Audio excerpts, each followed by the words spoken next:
शुभ दिवस. थोडं जरी चाललं तरी दम लागतो, ताप लागते आणि घाम येतो. तेव्हा हे कशाची कारणं आहेत? असं का होतं? तर रक्ताची कमतरता. नंबर 1 रक्ताची कमतरता म्हणजे ॲनिमिया. शरीरात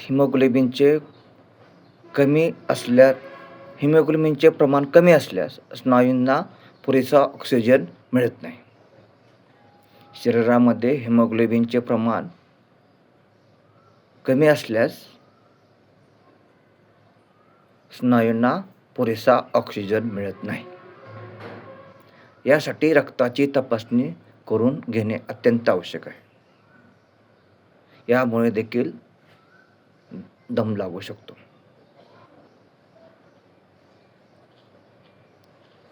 त्याच्यानंतर दम का लागतो? याचं दुसरं कारण मग सांगायचं झाल्यास फुफ्फुसाचे आजार.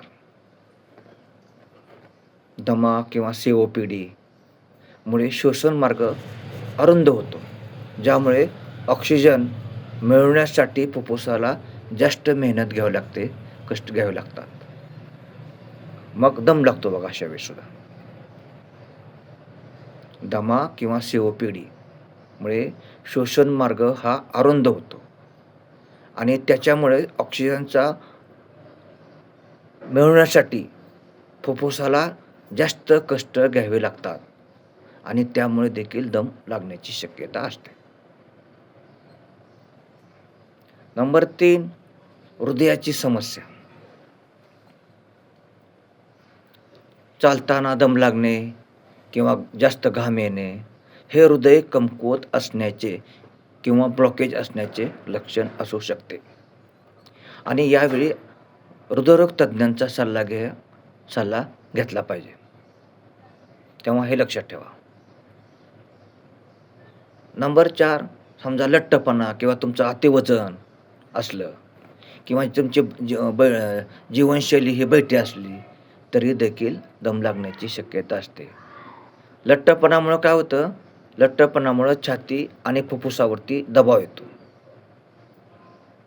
नियमित चालणे, व्यायाम करणे याने शरीर तंदुरुस्त राहते. यासाठी नियमित चालत राहा, फिरत राहा, व्यायाम करत राहा. याने शरीर कसं राहतं? तंदुरुस्त राहतं. तेव्हा वजन जर जास्त असेल तर ते कृपया कमी करा आणि बैठी जीवनशैली हे देखील हानिकारक आहे. त्यामुळे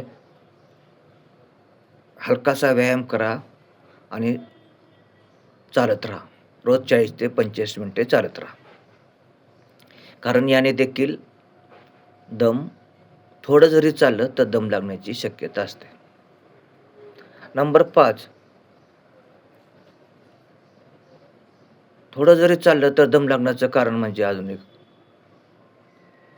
थायरॉईड किंवा व्हिटॅमिन सीची कमतरता असल्यामुळे देखील दम लागतो. कसं आहे, शरीरातील हार्मोन्सचे असंतुलन किंवा व्हिटॅमिनच्या अभावामुळे थकवा येतो, दम लागतो. शरीरातील हार्मोनचे असंतुलन आणि व्हिटॅमिनच्या अभावामुळेही थकवा येतो आणि दम लागण्याची शक्यता असते. हे 5 नंबरचं कारण.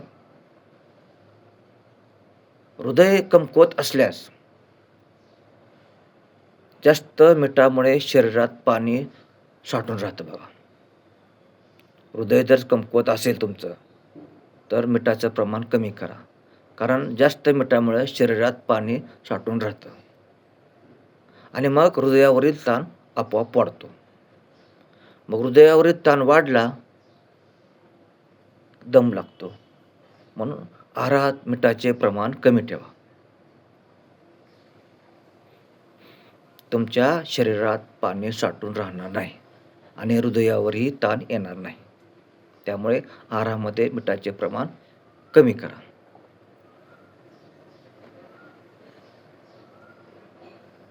आता हृदय कमकुवत झाल्यास आहारामध्ये काय सेवन केलं पाहिजे?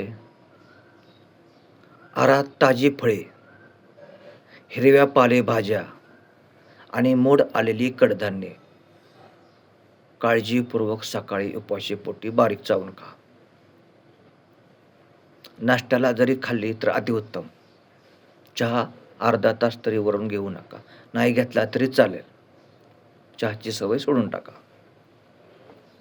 तेव्हा आहारात ताजी फळे, हिरव्या पालेभाज्या आणि मोड आलेली कडधान्ये जरूर खा. त्याने देखील दम लागण्याचे कमी होते, दम लागत नाही. मिठाचे प्रमाण कमी करा. सॅच्युरेटेड फॅट्स आणि प्रक्रिया केलेले अन्न खाण्याचे टाळा. तसेच द्रव पदार्थावर नियंत्रण ठेवा. गंभीर स्थितीत डॉक्टरच्या सल्ल्यानुसारच पाणी किंवा इतर द्रव पदार्थांचे सेवन करणे गरजेचे आहे. डॉक्टरांच्या सल्ल्यानुसार. त्यामुळं पाणी असो किंवा इतर द्रव पदार्थ हे मर्यादित घ्या डॉक्टरच्या सल्ल्याने. त्यामुळे तुमचा थोडं जरी चाललं तर दम लागण्याचं बंद होईल. पण ही काळजी घेणं अत्यंत गरजेचं आहे. व्हिडिओ जर फायदेशीर वाटला तर एक लाईक करा. चॅनेलला नवीन असाल तर सबस्क्राईब करा आणि पुढील व्हिडिओ पाहण्यासाठी बेल आयकॉनला टच करा. कमीत कमी आपल्या मित्रांना, नातेवाईकांना हा व्हिडिओ शेअर करा, जेणेकरून त्यांना हा व्हिडिओचा फायदा होईल. तेव्हा पूर्ण विराम घेतो. धन्यवाद.